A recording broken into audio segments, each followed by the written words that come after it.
열왕기하 9장. 예언자 엘리사가 예언자 수련생들 가운데서 한 사람을 불러 말하였다. 너는 허리를 단단히 묶고 손에 이 기름병을 들고 길르앗의 라못으로 가거라. 거기에 가면 그곳에서 님시의 손자이며 여호사밧의 아들인 예후를 만나게 될 것이다. 그러면 안에 들어가 그의 동료들 사이에서 그를 불러내어 밀실로 데리고 들어가거라.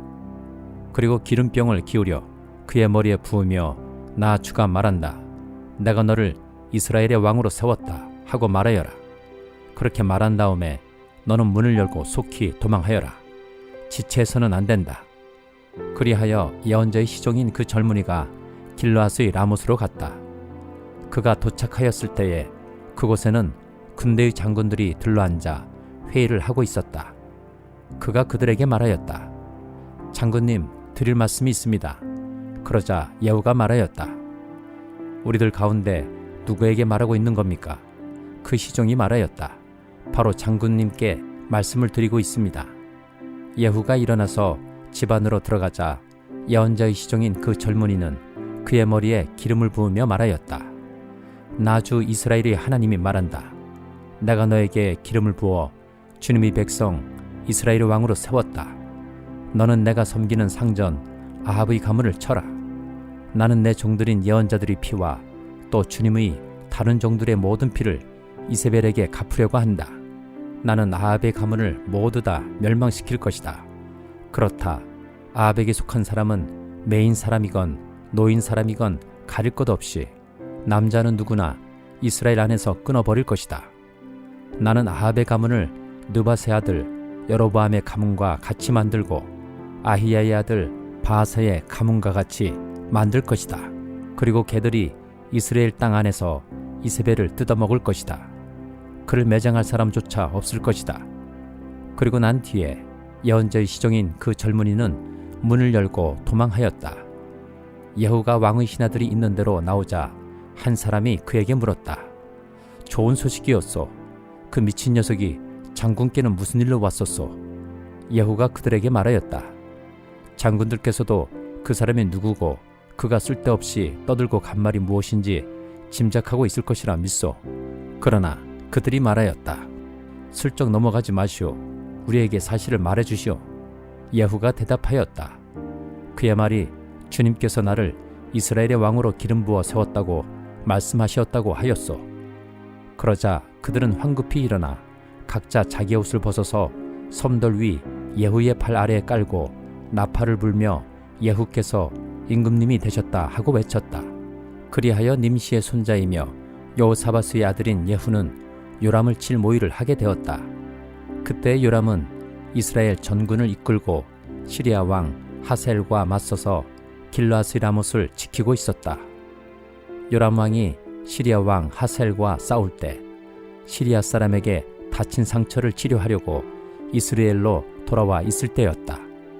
마침내 예후가 말하였다. 장군들이 나와 뜻을 같이 한다면 아무도 이 성읍을 빠져나가서 이스라엘에 이 사실을 알리는 일이 없도록 해주시오. 그런 다음에 예후는 병거를 타고 이스라엘로 갔다. 요람이 그곳에서 병으로 누워 있었다. 유다의 아하시야 왕은 요람을 문병하려고 벌써 거기에 와 있었다. 이스라엘이 망대 위에 서 있는 파수병이 예후의 군대가 오는 것을 보고 웬 군대가 오고 있습니다 하고 외쳤다. 그러자 요람이 말하였다. 기마병을 보내어 그들을 만나 평화의 소식이냐고 물어보아라. 그리하여 기마병은 그들을 만나러 가서 말하였다. 임금님께서 평화의 소식이냐고 물어보라 하셨소. 그러자 예후가 말하였다. 평화의 소식인지 아닌지가 너와 무슨 상관이 있느냐. 너는 내 뒤를 따르라. 파수병이 왕에게 보고하였다. 그들에게 간 전령이 돌아오지 않습니다. 그리하여 왕이 두 번째 기마병을 보내자 그가 그들에게 가서 말하였다. 임금님께서 평화의 소식이냐고 물어보라 하셨소. 그러자 예후가 말하였다. 평화의 소식인지 아닌지가 너와 무슨 상관이 있느냐. 너는 내 뒤를 따르라. 파수병이 왕에게 또 보고하였다. 그들에게 간 전령이 또 돌아오지 않습니다. 그런데 미친 듯이 말을 모는 모습이 님시의 아들 예후와 비슷합니다. 이 말을 듣자 요람은 병거를 준비하라 하고 명령하였다. 병거를 준비하니 이스라엘 왕 요람과 유다 왕 아하시야가 각각 자기의 병거를 타고 예후를 만나러 나가서 이스라엘 사람 나봇의 땅에서 그를 만났다. 요람이 예후를 보고 예후 장군 평화의 소식이요 하고 물었다. 예후는 당신의 어머니 이세벨이 저지른 음행과 마술 행위가 극에 달하였는데 무슨 평화가 있겠소? 하고 대답하였다. 요람이 그의 손에 쥔 말굽비를 급히 돌려 도망하면서 아하시야에게 소리쳤다. 아하시야 임금님, 반역이요. 예후가 힘껏 활을 당겨 요람의 등을 겨누어 쏘자 화살이 그의 가슴을 꿰뚫고 나갔다. 그는 병거 바닥에 엎드러졌다. 예후가 요람의 빛깔 시종무간에게 말하였다. 그 죽음을 들고 가서 이스라엘 사람 나봇의 밭에 던지시오. 당신은 나와 당신이 그의 아버지 아합의 뒤에서 나란히 병거를 타고 다닐 때에 주님께서 그를 두고 선포하신 말씀을 그대로 기억할 것이오.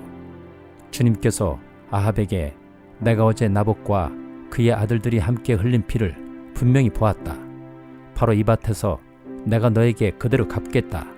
이것은 나 주의 말이다 하고 말씀하셨소. 이제 당신은 그 죽음을 들고 가서 주님의 말씀대로 그 밭에 던지시오. 유다의 아하시야 왕은 이것을 보고 베타간으로 가는 길로 도망하였으나 예후가 그의 뒤를 추적하여 저자도 죽여라 하고 외치니 이블루암 북은 구르 오르막길에서 예후의 부하들이 병거에 타고 있는 아하시야를 찔러 상처를 입혔다. 그는 무기토까지 도망하여 그곳에서 죽었다.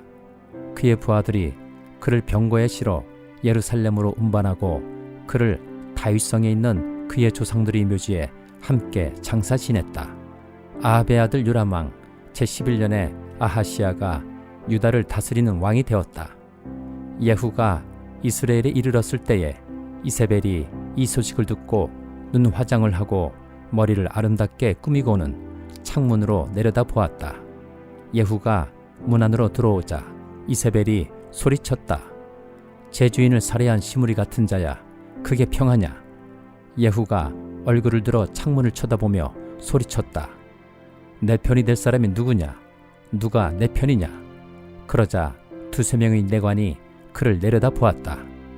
예후가 그들에게 명령하였다. 그 여자를 아래로 내던져라. 그들이 그 여자를 아래로 내던지니 피가 벽과 마레게까지 튀었다.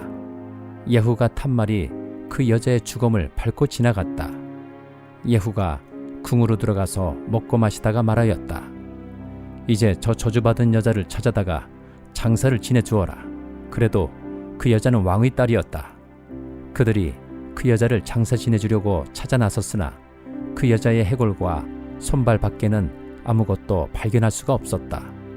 그들이 돌아와서 그에게 그렇게 보고하니 그가 말하였다.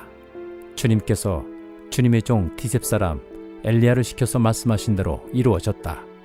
주님께서 말씀하시기를 이스라엘의 밭에서 개들이 이세벨의 죽음을 뜯어먹을 것이며 이세벨의 죽음은 이스라엘에 있는 밭의 거름처럼 될 것이므로 이것을 보고 이세벨이라고 부를 사람은 아무도 없을 것이다 하셨는데 그대로 되었다.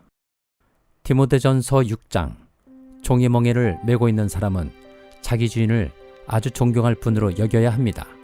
그렇게 하여야 하나님의 이름과 우리의 가르침에 욕이 돌아가지 않을 것입니다. 신도인 주인을 섬기는 종들은 그 주인이 신도라고 해서 가볍게 여겨서는 안 됩니다. 오히려 주인을 더 잘 섬겨야 합니다. 왜냐하면 이러한 섬김에서 이익을 얻는 이들이 동료 신도요 사랑하는 사람이기 때문입니다. 그대는 이런 것들을 가르치고 권하십시오. 누구든지 다른 교리를 가르치며 우리 주 예수 그리스도의 건전한 말씀과 경건에 부합되는 교훈을 따르지 않으면 그는 이미 교만해져서 아무것도 알지 못하면서 논쟁과 말다툼을 일삼는 병이 든 사람입니다. 그런 데서 시기와 분쟁과 비방과 악한 의심이 생깁니다. 그리고 마음이 썩고 진리를 잃어서 경건을 이득의 수단으로 생각하는 사람 사이에 끊임없는 알력이 생깁니다. 자족할 줄 아는 사람에게는 경건은 큰 이득을 줍니다. 우리는 아무것도 세상에 가지고 오지 않았으므로 아무것도 가지고 떠나갈 수 없습니다. 우리는 먹을 것과 입을 것이 있으면 그것으로 만족해야 할 것입니다.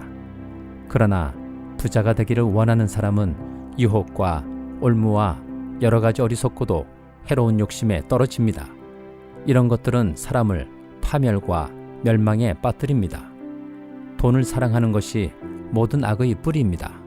돈을 쫓다가 믿음에서 떠나 헤매기도 하고 많은 고통을 겪기도 한 사람이 더러 있습니다. 하나님의 사람이여, 그대는 이 악한 것들을 피하십시오. 의와 경건과 믿음과 사랑과 인내와 온유를 좇으십시오. 믿음의 선한 싸움을 싸우십시오. 영생을 얻으십시오. 하나님께서는 영생을 얻게 하시려고 그대를 부르셨고 또 그대는 많은 증인들 앞에서 훌륭하게 신앙을 고백하였습니다. 나는 만물에게 생명을 주시는 하나님 앞과 본디오 빌라도에게 훌륭하게 증언하신 그리스도 예수 앞에서 그대에게 명령합니다. 그대는 우리 주 예수 그리스도께서 나타나실 때까지 그 계명을 지켜서 흠도 없고 책망 받을 곳도 없는 사람이 되십시오. 정한 때가 오면 하나님께서 주님의 나타나심을 보여주실 것입니다. 하나님은 찬양 받으실 분이시요 오직 한 분이신 통치자이시오 만왕의 왕이시오 만주의 주이십니다. 오직 그분만이 죽지 않으시고 사람이 가까이 할 수 없는 빛 속에 계시고 사람으로서는 본 일도 없고 또 볼 수도 없는 분이십니다. 그분에게 존귀와 영원한 주권이 있기를 빕니다. 아멘.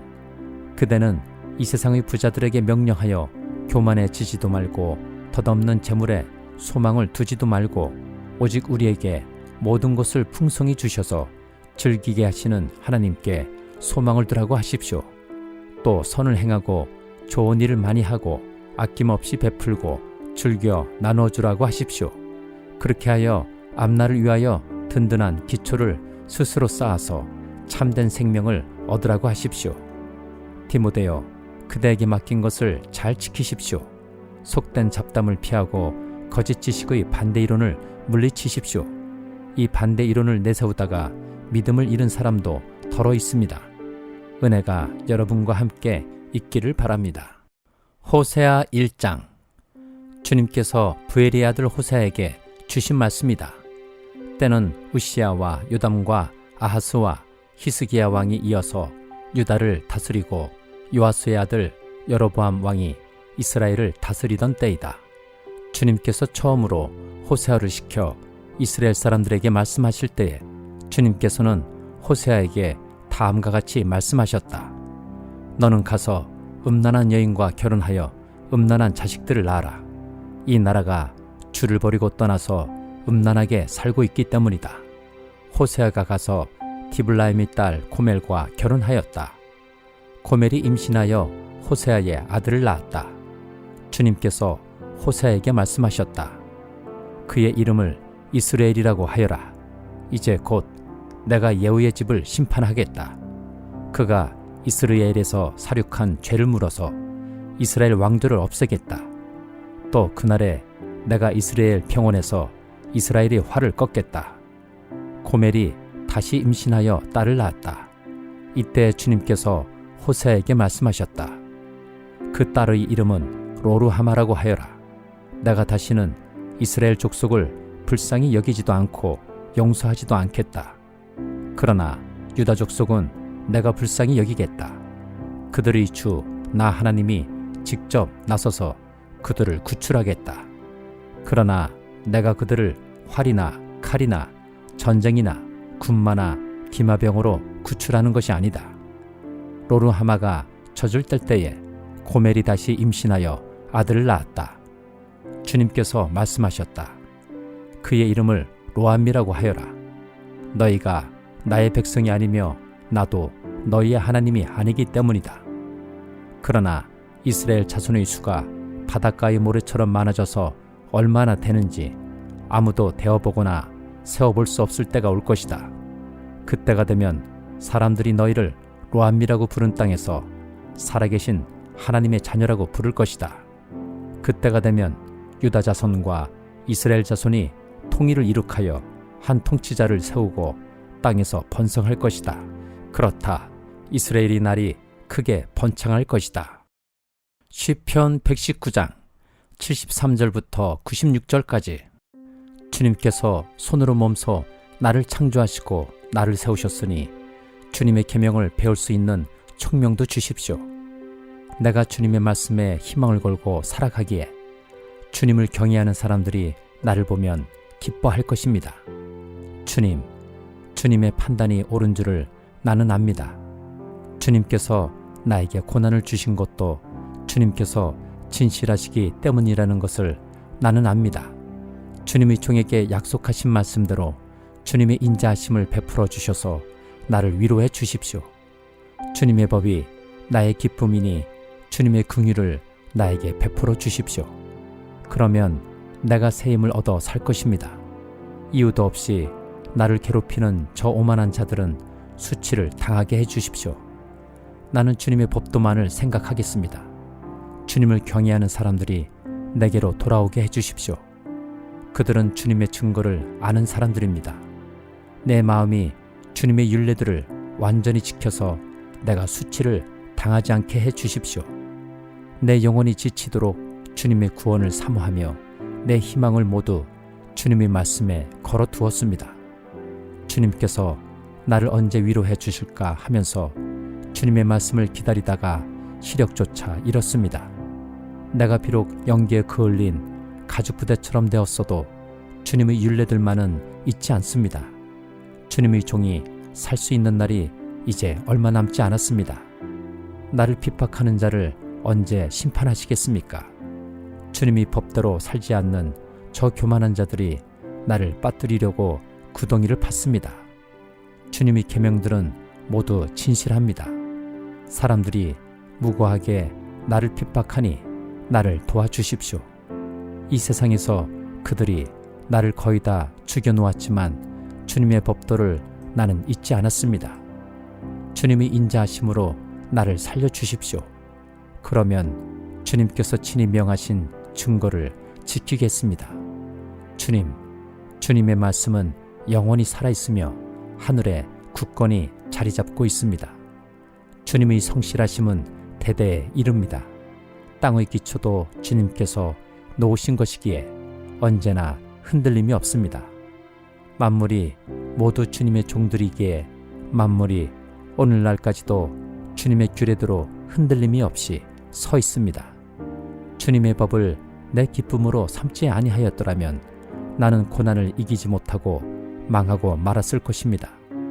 주님께서 주님의 법도로 나를 살려주셨으니 나는 영원토록 그 법도를 잊지 않겠습니다. 나는 주님의 것이니 나를 구원하여 주십시오. 나는 열심히 주님의 법도를 따랐습니다. 악인들은 내가 망하기를 간절히 바라지만 나는 주님의 교훈만을 깊이 명심하겠습니다. 아무리 완전한 것이라도 모두 한계가 있다는 것을 알았습니다. 그러나 주님의 계명은 완전합니다.